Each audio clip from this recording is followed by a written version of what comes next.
Forward with a 3-year property tax credit plan. The legislature just passed it an hour ago. More than 200,000 homeowners who overpaid on their 2023 and 2024 assessments will see relief. KCTV5 investigative reporter Samantha Boring was in the room. She's live at the downtown courthouse. Samantha, what does this mean for homeowners? Hey, Zach. Well, this has been a long process. Over the weekend, Jackson County Executive Phil Lavoda signed this executive order for that tax credit plan to give people credits over the next 3 years. Those are people who overpaid. And he says today this legislature passing the ordinance was necessary to ensure they see relief for all 3 years.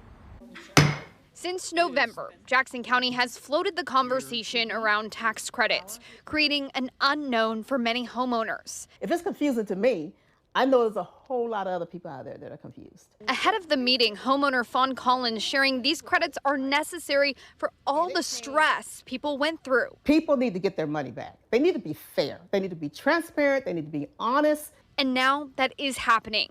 While Jackson County Executive Phil Lavoda passed an executive order over the weekend for these credits, he says the legislature's input was needed. The next executive could just rescind it with the stroke of a pen. I think the taxpayers need more protection. They need my executive order, and they need the ordinance from the legislature. Franklin? Yes. McGee? Yes. Lauer? Yes. Smith? Yes. 9 yes.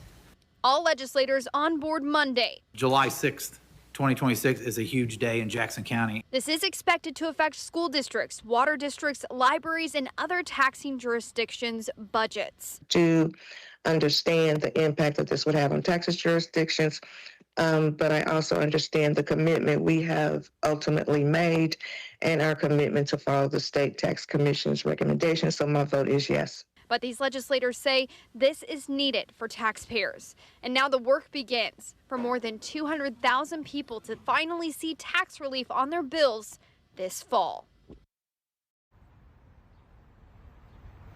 So there is some ongoing litigation. There's an ongoing class action lawsuit to try and get refunds for taxpayers who saw these very high assessments in 2023 and 2024. And there's an ongoing lawsuit by Fort Osage and independent school districts who say this would create crippling needs for their budget and create issues for them. Now, County Executive Lavoda does not expect this to hinder anything with this credit plan. He says every parcel will see a third of the credit starting this year and then in 2027 and in 2028. Live from downtown Kansas City, Samantha Boring, KCTV5 Investigates.